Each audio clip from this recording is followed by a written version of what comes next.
Hi guys, welcome back to the show. My name's Lizzie. For those that are new to this, welcome to AnimeInkArt Live Talks, where we talk with different creators in the community about their journey in content creation and how we can support each other better in the community. So we were just here yesterday. We're back here today. So whoever had to work for Memorial Day, hopefully it was still a good day. Got to celebrate afterwards. For those that were off, I hope you had a relaxing day. But yeah, definitely we're gonna have a great time tonight. Let's get a few other people in here. We always love to share our show on Instagram and on some other channels before we start, just so people know they can come in naturally. So I hope you guys had a good start to the week regardless, and it's going to be an amazing show. So let's see a few more people. Okay. So today we have very special guest, Tatiana Obey. They're an amazing award-winning author. So definitely, if you love everything indie fantasy, they write badass characters slaying dragons. Definitely, they have such amazing books and stories that are out. So definitely, let's get them on the show and let's get it started. Hello, Hello. how are you? I'm good. I'm good. I'm glad to be here. Definitely, I'm glad to have you again. Thank you so much for coming on. So, how was your weekend so far? The weekend has been good. It's one of those vacation Mondays, so I feel like it throws you off a little bit because like, oh, I had so much work planned for today, but then it's that vacation vibe. You're just like, oh, I give up. No, yeah, I definitely feel that. I got like some errands done and like catch up on emails, but you're like you said, you're in between like, Yeah. oh man, like. But I'm so glad to have you. And for those that may not know who you are, introduce yourself. Yes, so my name is Tatiana Obey. I write badass characters slaying dragons. I have a epic fantasy duology, and I also have an anime-inspired series of novellas. And I just enjoy watching, especially reading like action-forward, women-centered narratives.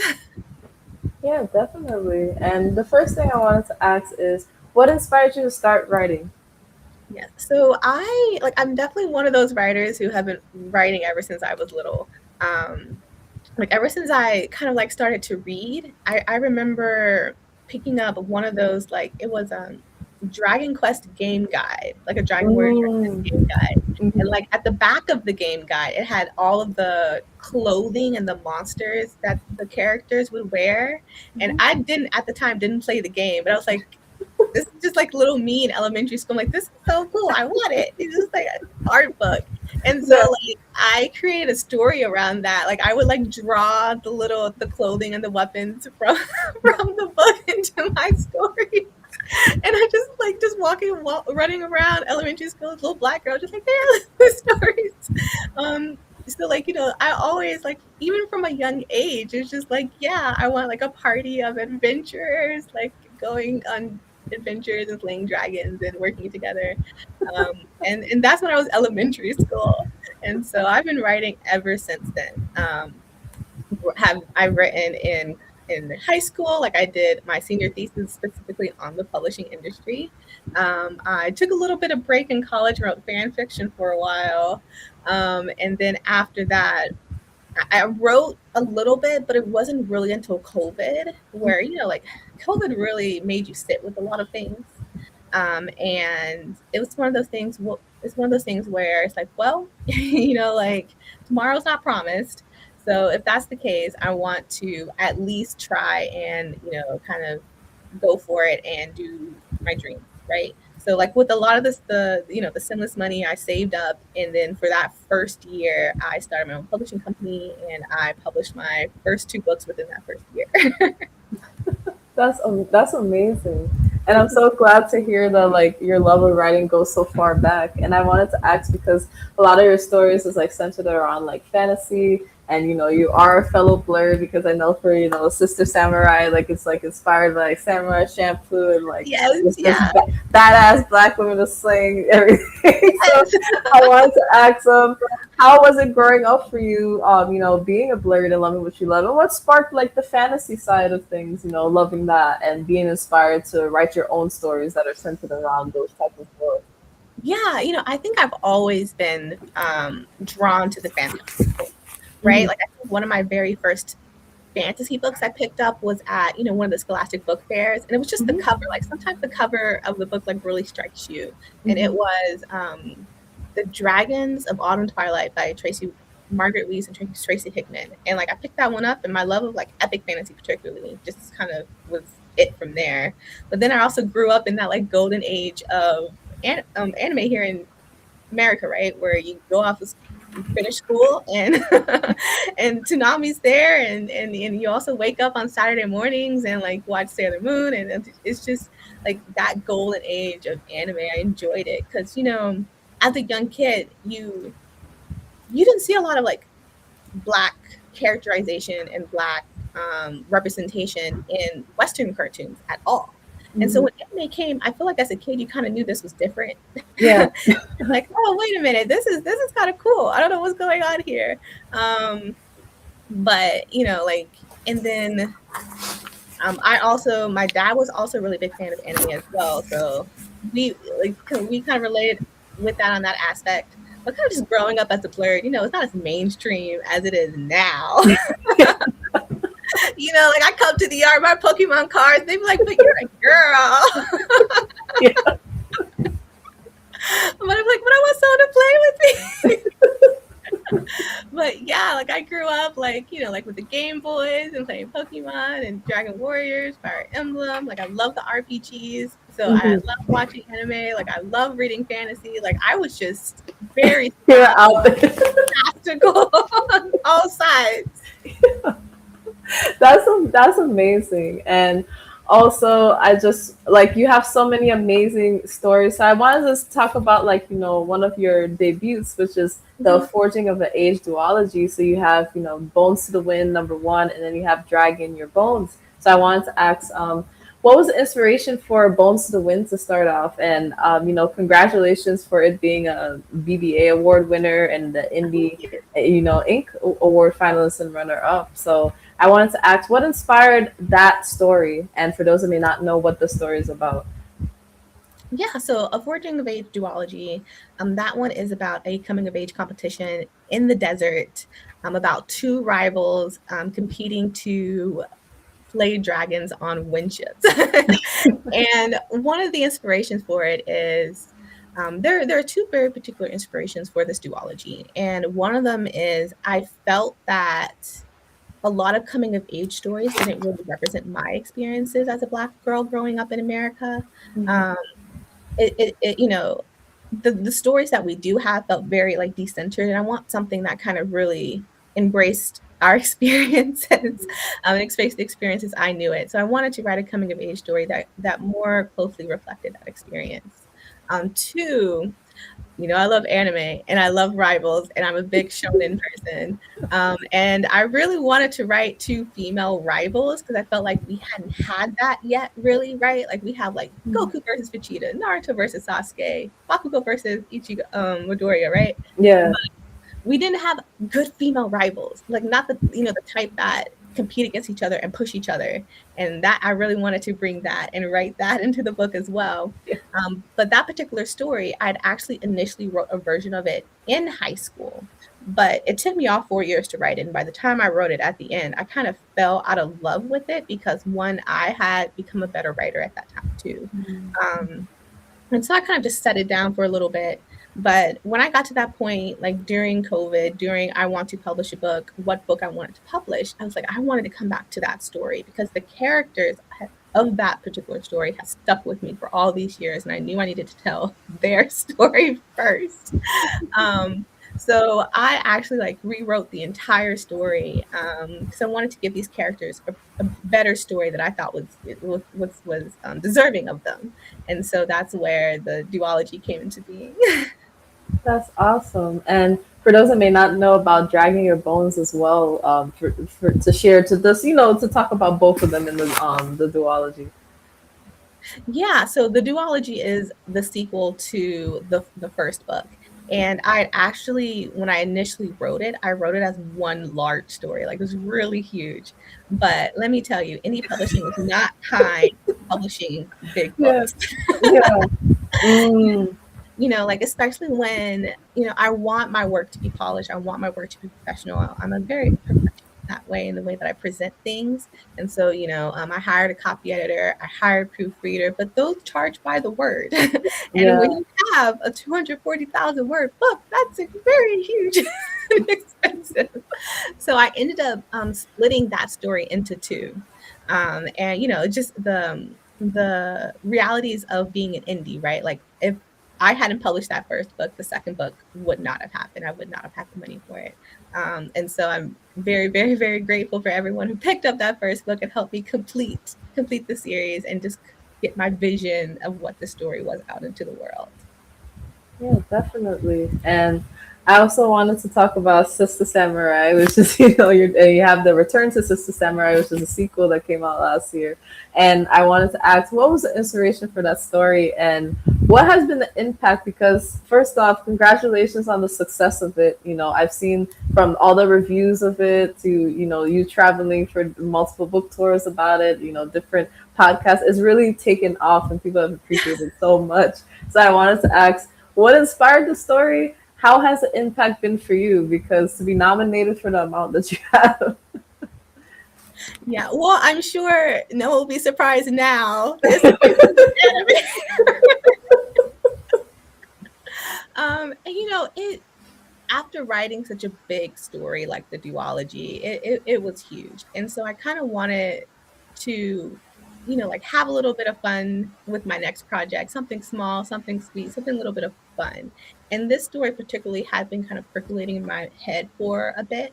Um, and it is inspired by like Afro Samurai. It's one of the most iconic first, anime with a black main character. um, very, very properly voice acted by Samuel L. Jackson. And I, like, when you first see it, like, you're like, oh, this is awesome. This is really, really cool. um, but the problem was, like, the female representation was terrible. It's like, but there's a black man samurai, but where's us? Where's our representation? I was still hurt to this day about it. I was like, I want a black lady samurai. And Yeah. in one of the movies, there's like kind of like a clip, like a small snippet of one, but it Mhm. was pretty much a non-starter. She wrote no dialogue. She was just like a flash. Like, that was it. And I'm just like, why? Like, why? Um, and so, like, I wanted a black lady samurai. Like, I wanted it. And I felt that I had the right, at that point, I had the right skills and the right experience to tell this story. Particularly because my love of anime, I took Japanese in college. I studied abroad there. Um, and also just being a black woman, because when you think about Afro Samurai, right, it's written by a Japanese mangaka, and even though there is a black main character, there's not a lot of black culture in it. There's not a lot of like us, a lot of us in it. And so I wanted to bring that into it as well. I didn't want that stripped away from it. And I really thought it was about time for like us to have a voice in this genre, right? Like, because you get a lot of Japanese mangakas writing black characters now, right? But Yeah. we still don't have a voice there in the production of it. And I wanted to make sure that black women were centered, celebrated, and and at the center, like, of this narrative. Like, this is our story, and no one can no one can, no one can argue that this is our story, right? um, Mhm. and that's what I really want to bring to it. And so, yeah, like, the reception of it, the way that it's taken off, has surprised me, even though on a mental level it was kind of planned, right? Like, just from like a business level, it's like, oh, I have a duology. I want a novella that people can get into, that I can offer cheaper, that people can pick up. Just something that makes my work more accessible to people. But on the other side of things, I still don't think I quite comprehended like like how big and how popular it was going to be. Like there are people who come to me and they tell me that after reading it, I it got me into Afro Samurai. It got me into Samurai Champloo, and it's just like to me that's mind-boggling that this is their first introduction into this particular like fusion Mm. that like this is their first stepping stone into like the anime that like were very important to me growing up. Like it blows my mind every time someone says that. No, yeah, I definitely understand that. And one thing that I love is when I saw the description for the story when you said there are two stores, fuck around and find out. And I love like some of the other merch you have related to the story. Like, um, how did you come around like with like that term, especially for the stores, and then some of the other phrases that you like put in like your merch that you have at your book signings? Oh, I really do love like the creativity of it really just speaks to like like just us as black girls and our humor and everything like that. yeah. Like it like one like I think it comes from this really weird way of like seeing mirrors in places, right? Because I feel like when I say Black Lady Samurai, for a lot of people, that's a very dichotomy image, right? Like it's very contradictory. But to me, it makes perfect sense, right? Like a Black woman who represents this caricature that in popular media has always represented honor, that always has represented struggle, that always has represented kind of action in spite of struggle. Like those, I feel like sometimes things click to me and it makes perfect sense. And one of the reasons why is because I think because how deeply like I research and like I look into these things. So for example, with Fuck Around and Find Out, like I watch so many animes, I watch so many samurai, books, like all the good swords have names. Like like all the good famous swords have names. And so like I need a name for us. So just going off the logical conclusion of okay, we need a name. We need a name for our swords, guys. And then just like following the logical conclusion of the narrative, right? Like just trying to like fuse the Black culture, Japanese culture in a very in a way that makes sense. Yeah, that definitely makes a lot of sense. And I also want to talk about like your partnership with Melanin Library. Like first you guys have a book club that you in the Discord community as well. And also you were a part of they had their anthology. You had a short story, We Are the Generals, that was in Yeah. that book as well. So I wanted to ask how did you come across Melanin Library? How was it to be a part of the anthology? And then now, fast forward being part of like the daily, like the weekly, book club, DNF book club. Chelsea's gonna love this question. I'll let her. But the owner of the Melanin Library, her name is CM Lockhart, and she's also a fantasy author herself. And when I was first starting out, I was really looking for community, especially other Black women who write fantasy, because like there's not a lot of us here. And I thought it was very important to kind of like stake and create our space around here, right? So like you can find me, you can find them, you can find me, you can easily jump around and find us. And so like I reached out to her, like she and I knew she had lived in the same city that I had lived because of her pictures online, but apparently she moved away like 3 months before I contacted her. And I was like, oh, it would have been so, like how we have on the movies. Oh, yeah, go on a writer's coffee date and stuff. And my dreams were dashed.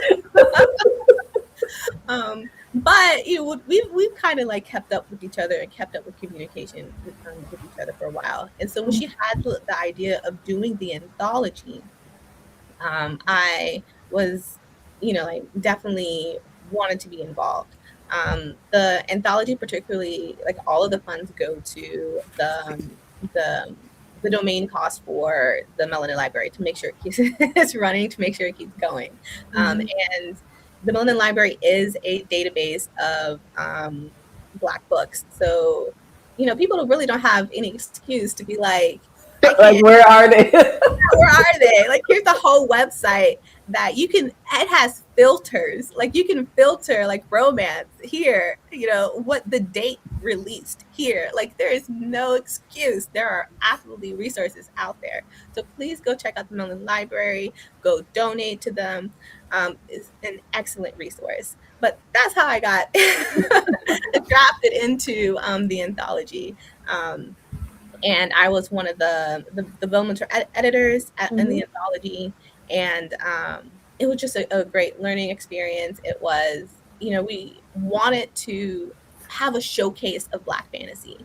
So if people had not read Black fantasy before, or Hmm. this is their first time, or they're just looking for new to them authors, you can pick up this and check out people's writing styles, check out what they like to write, and be like, okay, I like this. Continue on to their stories. So we definitely wanted an introductory type of anthology that incentivized people to keep going and to keep following these authors. And I think we accomplished that. I'm so proud of it. That's awesome. I'm so happy that, like, we're in a day and age where we can do these things and people can be more, in tune to knowing that, there's authors out here that write Black stories for us, and you just have to. It's easily more easily accessible now. That's what I love about that. Yes, yes, yes. And more easily accessible and ever more visible as well. Like, um, we're not hard to find. Yeah, no, yeah, I definitely agree with that, because anybody that says that they can't find it, you heard it here first. You can find it, so Yes. definitely look for it. And also, I wanted to congratulate you for the special edition of Sister Samurai, where the broken. Hopefully, I said that right. Broken Book Publishing, The broken binding. Yeah. Broken Minded Publishing. Through them, you're able to do a special edition. So I wanted to ask first, how has it been being in partnership with them, and then getting that opportunity to do a special edition for it? Yeah. It honestly was very wild, because the Broken Binding is a very reputable company for special editions. But up until for most of it, like at the time, they probably had done like one Black author for traditional publishing. Not very, I wouldn't say none Black indie authors. So when that email came, I was shocked. I was like, I definitely did not believe it at first. Um, and and also, like, the email that came, like, was signed, he just signed his name like Matt. And I thought, it's like, oh, just someone that reach out, a part of the company and things like that. So I'm like, okay, sure. you want to do a sister right? Sure. Only to find out later that's like he was near the company. Did not know at all. But I had later found out that one of the authors that did the special edition, that they did a special edition for, Rob J. Hayes, had read my book and told them about it. And so word of mouth is very important. And also just uplifting your fellow authors as well. Um, and it was a great experience, because I also have a special edition of Bones to the Wind through Satisfaction. Yes. And funnily enough, even though Sister Samurai came out after, I was in conversation with Broken Binding first. So Mm. that actually came first. It took longer, and I think because there's more art pieces, Mm. the special edition, that it took just longer to produce.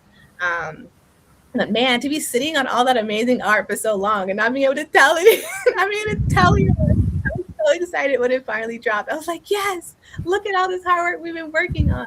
Because I was very, very, very involved.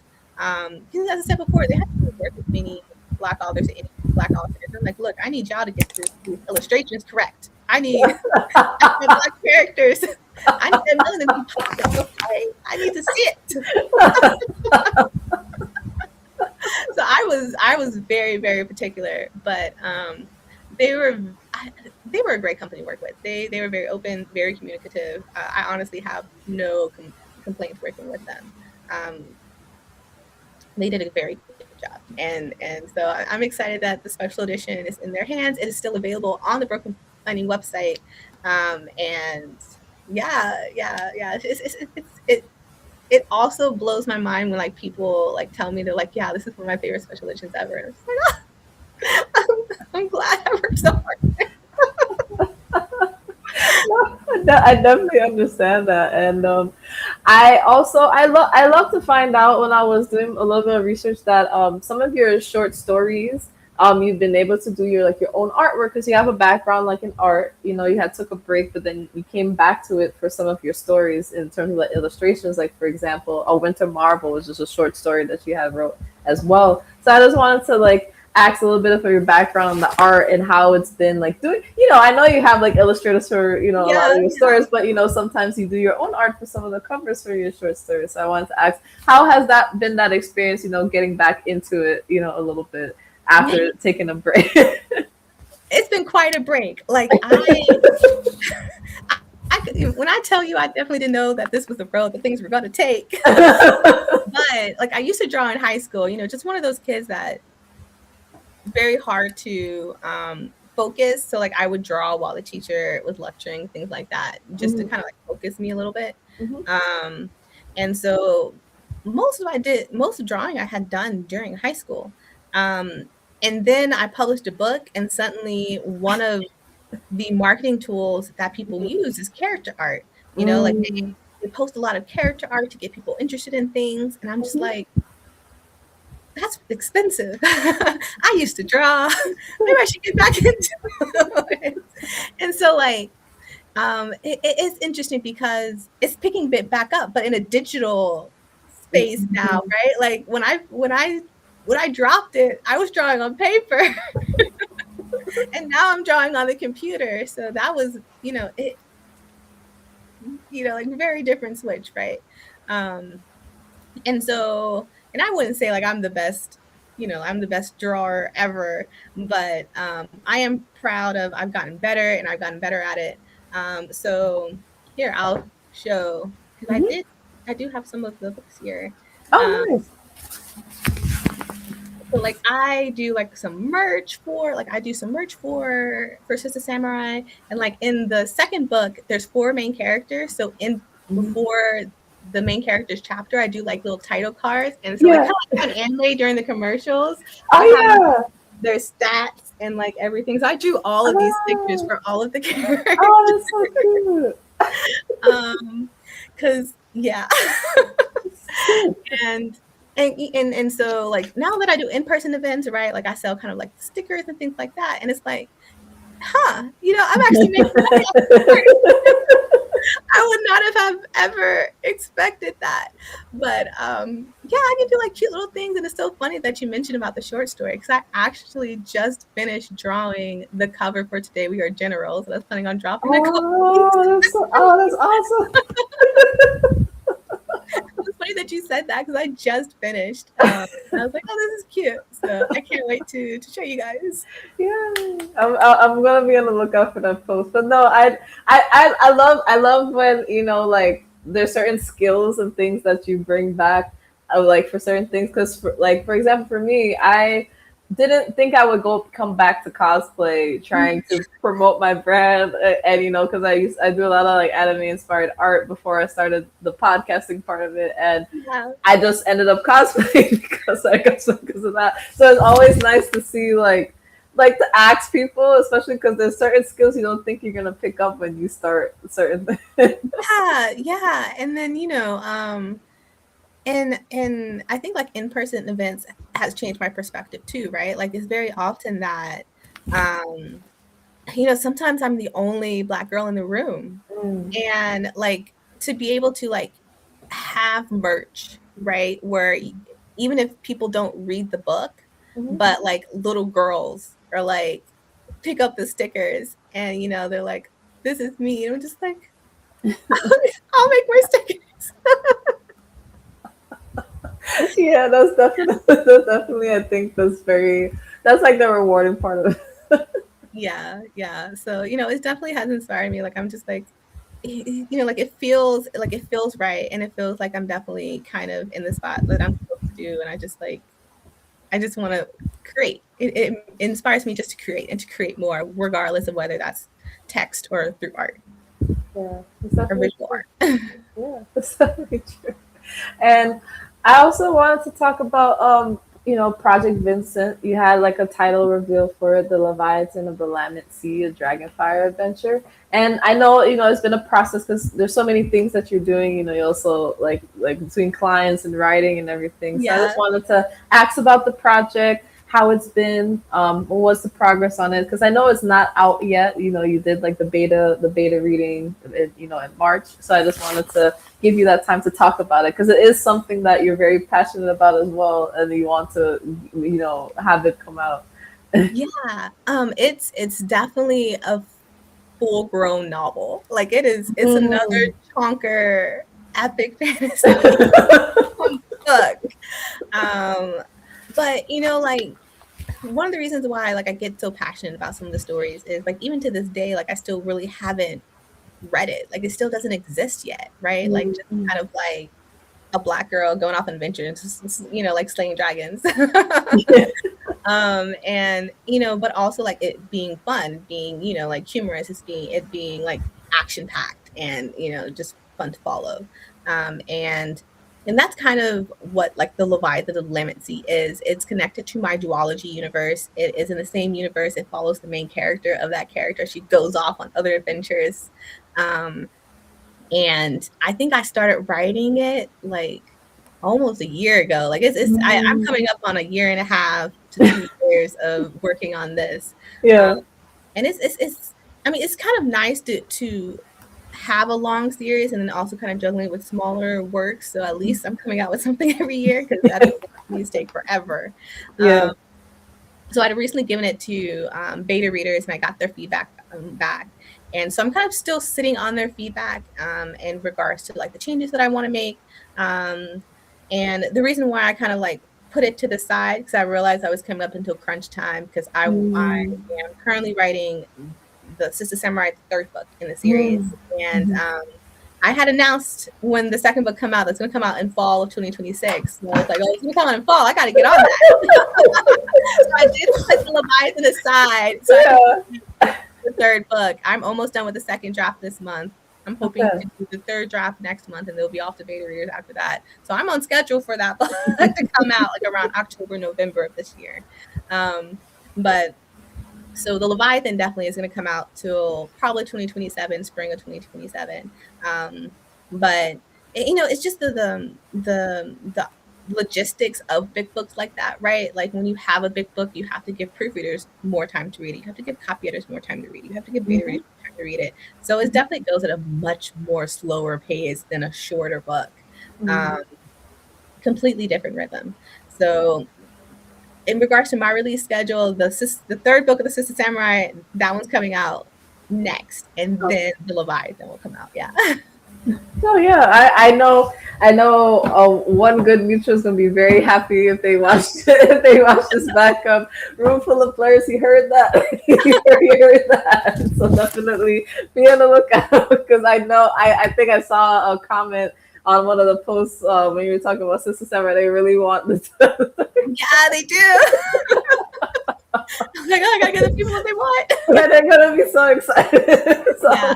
yeah. Let me tell you, guys, I'm writing it now, and like my writing process, that first draft is kind of me telling myself the story, and when I get to the end of the first draft, that's when I like feel a little bit calmer as a writer because it's like, okay, there's a story Mm, here. yeah. But it's not until the second draft to where like it becomes a story, like everything is fleshed out, and so it's there are some fun twists and surprises in this next book coming up that I'm excited about. That's awesome. And I saw this year that you brought back like your Black History Month like reviews for different, like like fantasy authors and the books and like recommendations. But you used to do it a lot more before. What Yeah. inspired you to start, doing them in general?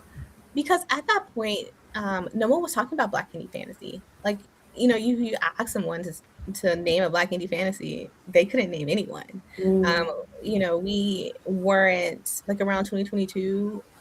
We weren't talked about in this space, at all.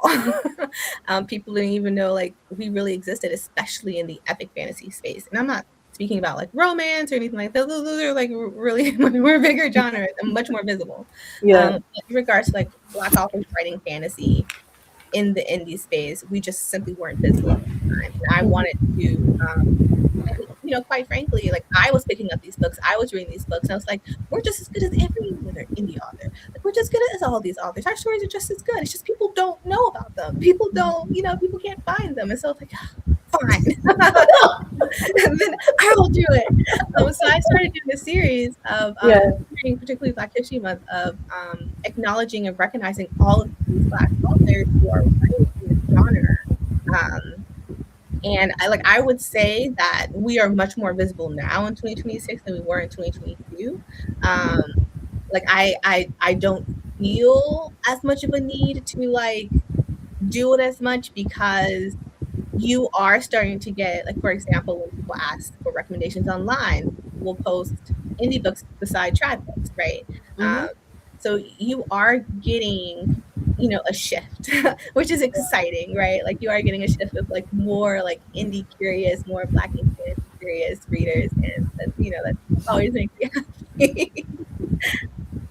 Yeah, that's definitely great. But I think I thank you for doing it, regardless. And, it just helps for your audience that may be like, whether it's like a family member, they want to throw books at them, because like even for me, like my dad likes comics, but like Marvel and DC, and like because I've been in, contact with more indie creators and authors, I'm like tempted now to be like, hey, here's this comic. Read it. Do I like it? So like, you like that? Yeah. Here. Yeah, so it's like, because I've been also getting comics sent to me as well as getting the comics. So eventually, I think I'm gonna have that conversation with him if he feels like reading them. He's in his like mid 60s, going on the 70s now. So like, we'll see. And also, I wanted to talk about Fuck Them Kids, and congratulations on being a Locus Award, nominee, as well as it being, I'm trying to remember the other, like it got put into another area. Right. Yeah. It started with Fire Magazine, which is a Hugo Award reigning like Black speculative fiction magazine. It actually announced that it's going on hiatus this month, like just a week ago, it's going on hiatus, which like hurts because it really is a touchstone within the Black writing community. And without it, I wouldn't have a Locus nomination. And I never really considered myself a short story writer. I'm very, very more comfortable in a longer form. Yeah. But I challenged myself with Sister Samurai with this novella. I was like, okay, yeah, let's do a short story. And the theme for that month was space aunties. And I was like, you know what? This is right up my alley. I think I got this. And so I had wrote a story that like essentially kind of honors my aunt and kind of like my relationship with my aunt. Like how like I ended up as her road dog as a kid, and we just be all over the town and all over the city. So in this story, she is an asteroid racer, and her niece kind of unintentionally goes on this adventure with her. And like I tell you, I never thought that this short story would travel so far. I essentially wrote it for my aunt, and I was like, okay, here. So it was such an accomplishment, and it was accepted into the Fire magazine. Like that was a huge deal. But then things kept happening, and I was like, I started getting critics reviewing the book, critics like several critics reviewing it, and then it got the Locus nomination, and I was just like, what? And the Locus Award is one of those premier awards for science fiction and fantasy, and it's just wow, this indie author somehow has got herself nominated for a Locus Award. It's crazy. And then after that, it was selected into the Best American Science Fiction of 2025. And they do this anthology every year to recognize the best short stories of the year in America. And mine was one of the 10 science fiction stories in there. And I was just like, what just happened? I mean, I never thought that little short story would travel so far, but me and my Annie, we laugh about it to this day. I mean, hey, listen, I feel like it's well deserved. I know you put a lot of passion and heart into your stories, so so yeah, definitely congratulations. And I mean, like, sometimes even if you don't think it's gonna go far, I mean, people notice the passion that you put into the story. So I think that's a very good thing. And also, you also have, editing services, developmental editing, beta reading, sensitivity sessions. So for those that may not know what those are about and like the services you provide, you can share it because I know that you did a developmental editing like giveaway Mhm. like a while back. Shout out to Simply Enix, from Blurs Unite. So I'm glad she won that giveaway. Awesome. Yeah. I particularly have been a beta reader like for a long time. Like I've read like structurally a lot of books. And it's also not something that I kind of took a little bit seriously until I got into more writers groups, and a lot of, like a couple of writers are like, hey, like actually like your help and your assistance is very helpful in like breaking things down, and giving us direction. Like this is better than the development editor I paid for. Can I just pay you? And that's kind of how it started. But so particularly for my editing services, I don't do copy editing. I don't do proofreading. That's more on the grammar line Okay. level. Mhm. I do development editing. So I'm looking at the overall story. I'm looking at your character arcs. I'm looking at your pacing. I'm looking at your plot, like how the elements of the stories fit and come together. Those are my strengths, and I'm very good at like helping a writer kind of achieve what their intention is for the story. Mhm. Um, and then I also have like a few other services on my website. Um, for example, sensitivity reading. And sensitivity reading is kind of going in and checking like the representation of characters in books. Because I've read a lot of books where the representation is rather problematic, and if Mhm. they had something like this, and it would have solved a lot of problems. But to be fair, like sensitive reading doesn't solve everything, right? Because like authors very well can not listen to their sensitivity readings. That's up to them. That's their right. Um, Yeah. not to do it. But my intention is to the less harm we can put in the world, the better, right? Mhm. Yeah. So my services are up on my website. I have my rates listed. So if you're interested in development and editing, or I always highly suggest authors to get editing. Um, you know, Editing is one of those ways where you learn a lot. Like even myself, I get my stuff edited, and you learn a lot about your writing and how to improve your writing for next time. Like like I know my strengths and weaknesses. I know those like little things I need to keep watching, watch out for that I do all the time. As authors and writers, we all have those things. Like we really do, and it's part of the learning process. It's part of the development of just improving your craft, really. Yeah, definitely. And I think that's awesome that you provide those services. So like keep going with it. I know you're so busy, but I'm just glad that you're able to do that. So Yes, yeah, like, like I'm very insistent. Like I love this genre, and I love the fantasy genre. And I want to like add to it, but I'm also very insistent of not being the only one. I don't want to be the only one in mm, this space. Like I don't want to go into rooms and see no faces on the yeah. sunshine, quite frankly. That's not what I'm Mhm. about. I want us all here. I want to bring us all here. Like we need to take over all of them. That's what I'm about. So I'm like, let's go. No, yeah, we appreciate you for that. And also, I wanted to congratulate you for now having the ebooks for, like Sister Samurai and the duology. So, how does it feel that people can now have it in audiobook form? Oh, okay. Yeah. So Sister Samurai is audiobooks, and my first audiobook ever. Audiobook is very expensive for an Yeah. indie author to produce. Um, And so I didn't think I would ever get it. Like, I didn't Yeah. think I would ever get one.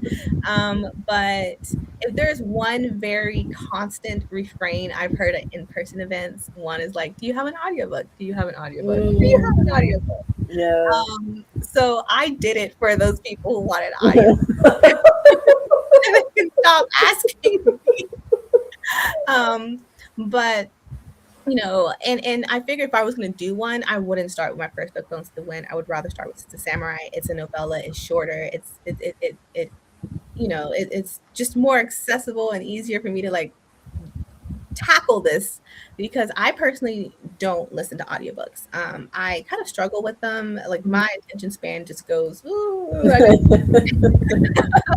like audiobooks is not my format of choice. And so Yeah. like going into producing an audiobook definitely made me feel overwhelmed because I was like, I don't even know what one sounds like. So I did a lot of research and I went through a production company, AB Publishers, by Antoine Bondelé. Um, Hmm. and he has an audiobook production company, a lot of range of different narrators because I definitely wanted, like obviously a Black woman narrator, but I wanted the right narrator, right? Because after Samurai, you have this iconic voice of Samuel L. Jackson, and I Yeah. wanted to give Sister Samurai like an iconic voice too, like something that you don't forget. And so like when I started the process of like, okay, I'm going to do this, I knew I had to find the right narrator for it. And so Mm. eventually I found the narrator. Her name's Ori Nash, and she's the one that does the audiobook. And so we produced the audiobook. It was a big learning experience. I learned a lot of new dictionary terms. I got a lot of help. There was one point where I got the samples of different narrators and I sent it to my beta readers. I was like, I don't listen to audiobooks. Which ones do you guys think has? And they voted on the four. um, so I appreciate it to everybody who's a part of that process. But and even now, when I put the book out, I still was like, I'm not sure, I don't know. But I've been very relieved that everyone who has listened to the audiobook has come to me and they're like, Tatiana, this is fantastic. I was like, oh, thanks. My perfectionism strikes again. So glad. I love that. But, but yeah, I'm glad that no, I understand what you mean when it comes to the audiobooks, and it's interesting to learn how like it's expensive as well. I didn't know that when it came to the audiobook. Yeah. Just there's definitely different ways you can produce your audiobook. What's very popular, you can do a royalty split, Okay. which you produce the audiobook, and then after the audiobook comes out, you get a portion of the royalties, and then the narrator gets a portion of the royalties. Mm, okay. Um, the other way of doing it is you pay the narrator all up front, and then you get all the royalties in the back half. Okay. So there's definitely two ways of doing it. The royalty split is much cheaper, and you tend to go through like ACX or Amazon. But Mm, I do know some authors who've gone straight to narrators and kind of iron that out between them. Um, mm, but I'm as an indie author, like I'm always really adamant about control and the rights of my stories, and I wanted ownership of it. So I didn't jump on this until I had the money to produce all of it upfront.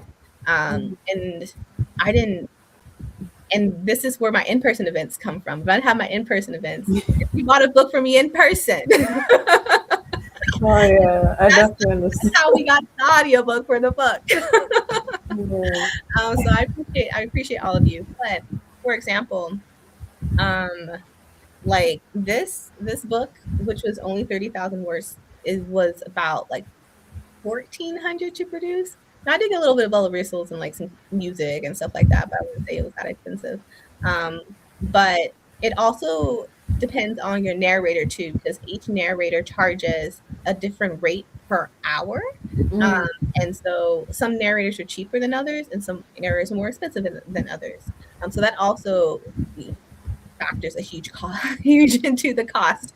So like audiobooks are very expensive, and what you're finding now is like companies like Amazon and things like that, they're starting to like feed less and less royalties over the years. Um, Audiobooks were much more sustainable years ago than they are now. And so it's costing like more, it's costing more time and more money to even just make the money back. There's a lot of authors who never make their money back in the audiobooks because they're that expensive. Like if I was to get an audiobook done of my duology, which are much thicker novel books, they'll probably run like just the first one, $4,000 to $5,000. That is a lot Yeah. for an audiobook that might never make its money back. So this was me testing the waters. And to be quite frank, this book has done well enough to deserve it. So I was willing to do it, and I'm so glad that people have been picking it up and enjoying it. I did it for you guys.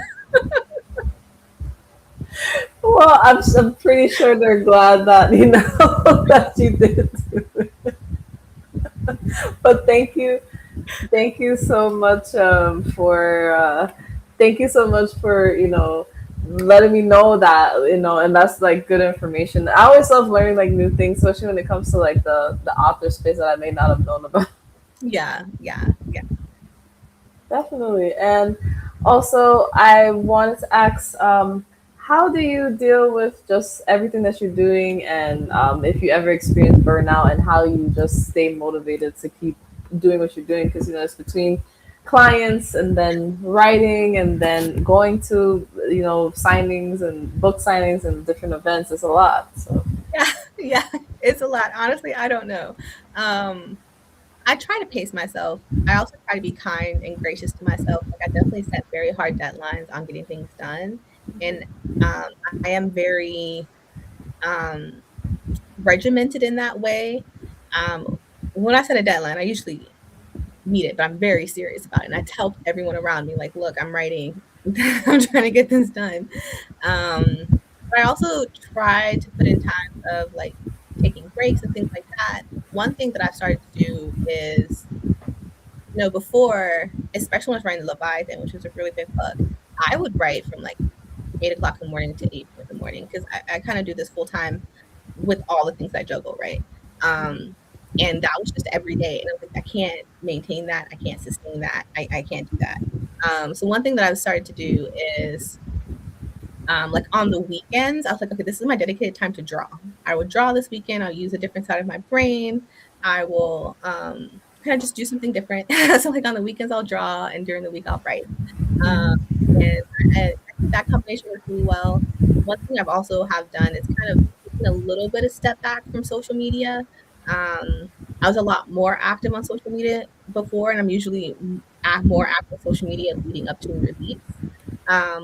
But I found that I have a lot of in-person events around me. Doing in-person events, it really helps kind of take the pressure off succeeding on online sales. hmm Um, it makes that less important to achieve. And so I think for me, like this is social media is a drain for me. Like I feel like on my energy and kind of creativity, and sometimes being somewhat of a perfectionist works for you, but sometimes it works against you. Like there's no reason for me to be spending 3 hours on a marketing post. Like there's no reason, Tatiana.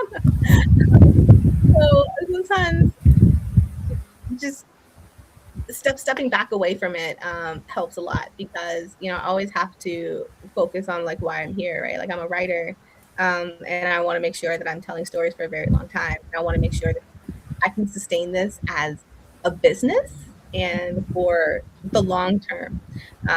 Like I'm not planning on being here for the short term. God willing, but I got a lot more stories. I got a lot more stories I want to tell.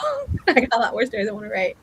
So, but I gotta also take care of myself and make sure that I'm able to do that. Mm, that's definitely true. And also, I wanted to ask, sorry, one second. Sometimes I lose track of what I was going to say. But No, but also I just wanted to say, thanks for sharing that. That's definitely, something that's very important as well. And also, I know that you write stories for every type of black girl, which we love, whether it's LGBT, whether it's different shapes, sizes, skin tones of black girl and different things that we go through. So how important was it for you to have as much diversity when it came to how we tell stories about black girls in the community? Yeah. And I think that's rooted a lot in being the oldest of 9 siblings. Like being the oldest, I feel like you have a responsibility, like even now, like last week, and I went to my one of my little sister's graduations, and Yeah. you see them becoming young adults, and you see them, just proud of them in the world, right? And you want this world to be kind to them, you know. Um, and I'm very blessed to have siblings of, like very diverse siblings of all shades, of all, shapes and sizes and attitudes and personalities.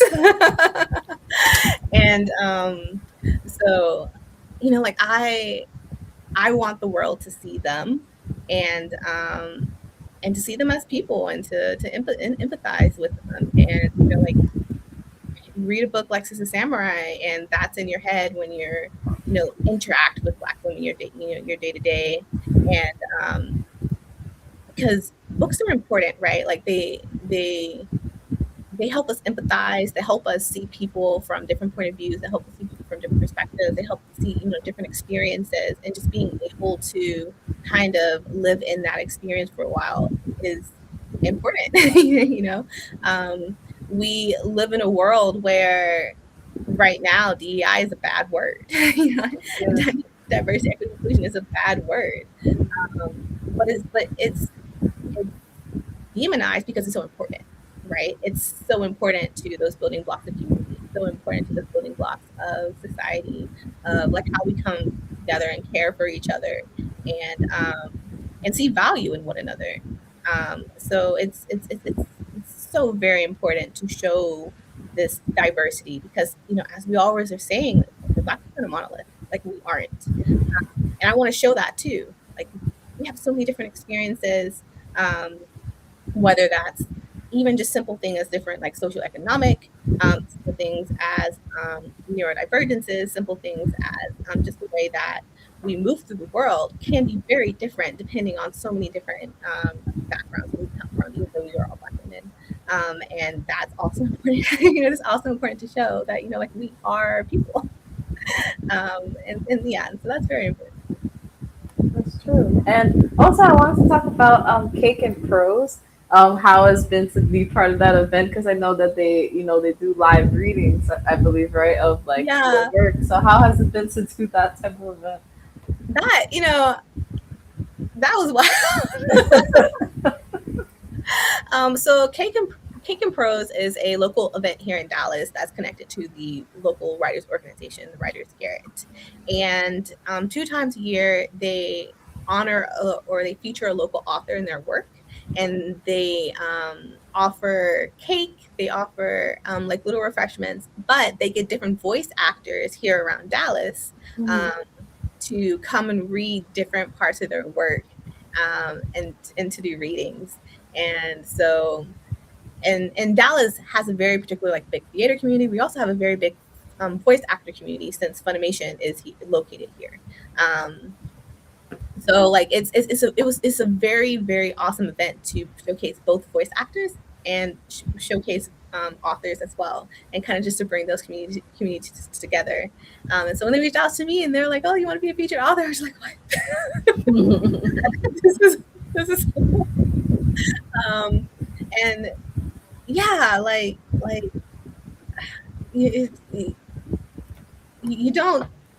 It's just it's crazy, right? Like like just growing up here, and, I went to an all Black elementary school, like, and just everywhere growing up, everywhere around me was Blackness, right? And just to be honored by your city and being recognized for the work that you're putting out there. Like Sense of Samurai in particularly, there's a section at the very end that like honors the women that influenced the story, and it calls out a lot of women that, you know, born, raised, and died here, and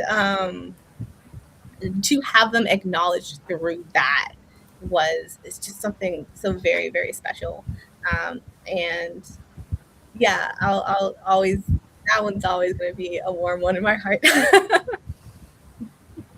That's awesome. And how was the first time doing you got to go to an anime convention actually, which was nice. How was that experience? Hopefully that was a full circle moment. Yeah, you know, like growing up, we have several anime conventions here in Dallas, but it was never something that I could really afford Hmm. to go or to attend.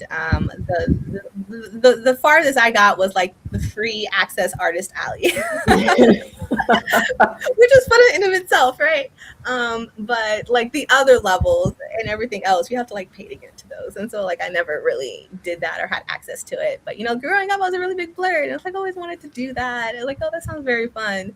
Um, but last year, I was got the very lucky opportunity to be sponsored to do Gen Con. And Hmm. Gen Con is the kind of like tabletop convention where it like features and reveals like all of the big games and board games and things. But they also have a very dedicated artist alley, very dedicated authors alley, and writer symposium. And it was my first time like getting to experience that that, you know, that con experience. You know, like everyone in cosplay, everyone dressed up, you know, like ribbon collecting, pins collecting. I was like, this is so you know, like, and you know, like it's something I wasn't able to afford growing up. But now being an author, it allows me an avenue into it. And it's just like, this is great. I want to do this all the time. So, I mean, you know, for a lot of people, like anime conventions and big convention in general can be very overwhelming, very overstimulating. Um, but so it's not for everyone, but I really enjoyed it. I like being where the blurs are. I'm glad you got the opportunity. It's always fun to be able to like go to a convention, and you know a lot of us like sci-fi and fantasy, and so Yeah. I'm sure the response was great. I'm glad you got the opportunity. And what are some of the I know every year you do like highlights and what some of the goals are in the books that are coming out, but you know regardless of that, like what are some of the goals that you have? It could be long term, short term, whatever you want to share. Well, definitely getting the third Sister Samurai book out. I cannot wait to finish the series. I am working with the artist next month for the cover, and just to see all the covers side by side when it's finished, and Hmm. just to see like the completion of that vision. I Hmm. cannot wait. Like I cannot wait. Because in the second book, you know, it's announced that the third book is going to be about the Sacred Order of Brother Monks. And so just to be able to see my brothers on the cover in full glory, I'm really excited. I'm really excited about it. Um, and just to see like the completion of that vision, like I really am. And then I'm also like excited for new projects. I am gearing up. Like I want to do more anime conventions. I want to do more conventions, so I've been applying. Hopefully, I can get some. Hopefully, I can get some more. Um, so yeah, so I've been applying to some. Like I really hope I can get to some more. I'm trying to travel more. Um, as I also kind of like build up like inventory and things like that. Hmm. And kind of like branching out into like different types of things.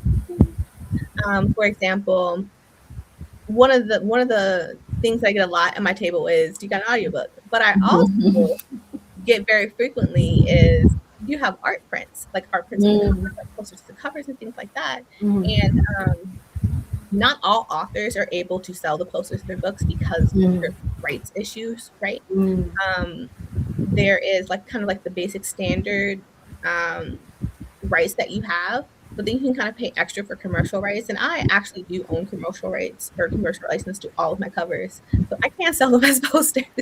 But it's just one of those things. It's a time thing, and I've never done it before. I'm like, I don't know how this is gonna work. And but I have posters in the box right behind me.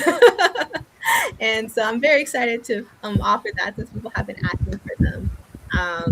Like those like small little things is very exciting just to see, I guess, me and my business and just see it grow.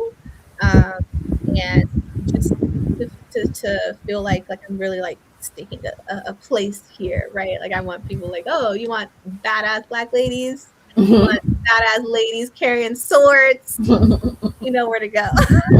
you know where to find me. You know where to find me. I love. And one of the last questions I'm gonna ask is usually I ask about support, in the blur/black community when it comes to what we do. I ask what are we doing well to, support each other, uplift each other. What are some either suggestions or just things we could do to improve because we're not perfect. Everybody has a different response based on their experience. Yeah. Well, I think it's been a very interesting experience now having been in this space for so long, right? Like I first Mm-hmm. published in 2022, and so that means I've been here for 4 years. And I've seen how things have changed a lot. Yeah. Um, but one thing that I actually really appreciate is there's a lot more collaboration in regards to the indie community in general, like indie comic authors, book novel authors, content creators as yourself. You see a lot more collaborations. You see a lot more partnerships. You see a lot more kind of like reaching out even across medias and across formats. And I think that's so important. like that, it wasn't like that. At least when I first entered. And to be fair, when I first entered, I might not have known where the spaces are and where the people were, right? Sometimes Yeah. it takes time to build those connections and build those networks. Mhm. But I'm seeing like a lot more just collaborations and kind of like reaching out, and it's honestly that's more awesome. like just a lot more of that, like just bringing together the community, because like being a creative is hard in general, and so we definitely have to like uplift and support each other. No, yeah, that's definitely true. I definitely understand that. And again, it was so great to have you, to talk about everything. And hopefully you had a great time. Yeah, I did. So I just want to give you this chance now to just plug in where you want people to follow you, read the books, catch up with different events if you're going to, and everything like that. Yes, yeah. So I am. You can find me online, social media at Obey the Author, or my website TatianaObey.com. You can also purchase signed books and merch on my website as well. I will be My next big events will be this summer, which is the Ohio Columbus Book Festival in Columbus, Ohio, and then Gen Con again, my second year. I'm so excited. Yeah. I got the corner ticket. I'll be right there. You can't miss me. So I'll be there again in Indianapolis, Indiana. So those are my really big events, but I'm also in general around the Dallas area. I'm always doing events around here, but I am trying to branch out to do more places in around Texas. So hopefully I'll see all you guys there. That's great. And thank you guys so much for coming on the show. I really do appreciate it. Whether you're watching later, whether you came in, I really do appreciate it. And for those who don't know what I do, hi, my name is Lizzie.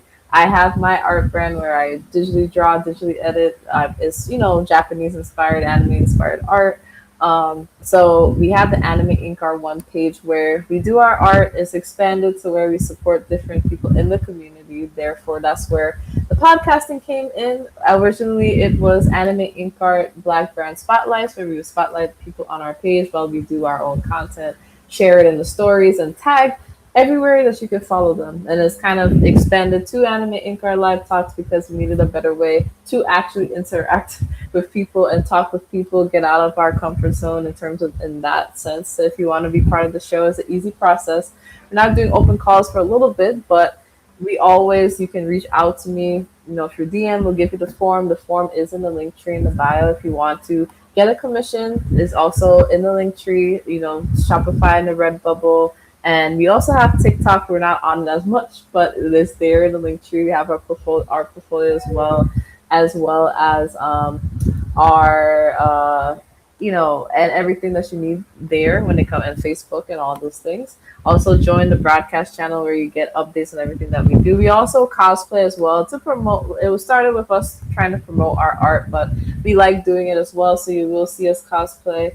Also shout out to Otaku Noir. We are affiliates with them, so if you use code AnimeInkArt, you should get free shipping off your order. They make amazing blurred quarterly mystery boxes. They collaborate with different artists, with different authors.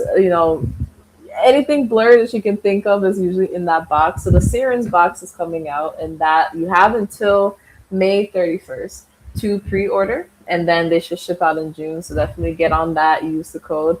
Also, we do volunteer. We work with a nonprofit called Critical Care Comics. We give toys and comics to the children in the hospitals that can't make it out, and we have a Las Vegas chapter, New York, and South Carolina. So definitely, I am part of New York. I am an agent, but also you can be a hero. You dress up in Marvel and DC, heroes. You go to the hospitals, you greet them and everything like that. So it is a rewarding experience. So we are expanding. You will catch us at AniTomoCon. That'll be in July. You'll catch us at this week actually at Forest Hill Comic Con convention. They'll have a table to promote it as well. So definitely come out to learn more about it if you want to be a part.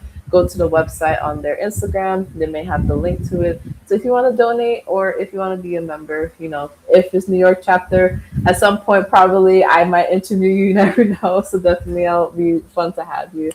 Also, yeah. So there it is, and we will be at DreamCon and Anime NYC if you want to see us in person, and stay tuned for that. Also, if you're going to Capital City Anime Fest, we have a panel for the podcast called Anime Inkart Live Talks Interactive Podcast Experience. So some of the questions that we ask, like, supporting the community, but like deeper topics that we don't really get to talk about, usually, hopefully we'll be able to talk about it there, just relate in terms of being blurs and the nerddom in the space and to feel comfortable. That's the goal of the panel. So definitely it will be there at Capital City Anime Fest June 6th at 3:30 p.m. and I'll give more details the closer it gets. So definitely we'll see you guys soon. We have another show on Friday, yay! But have a good week, guys. And with that, we're signing out. Bye.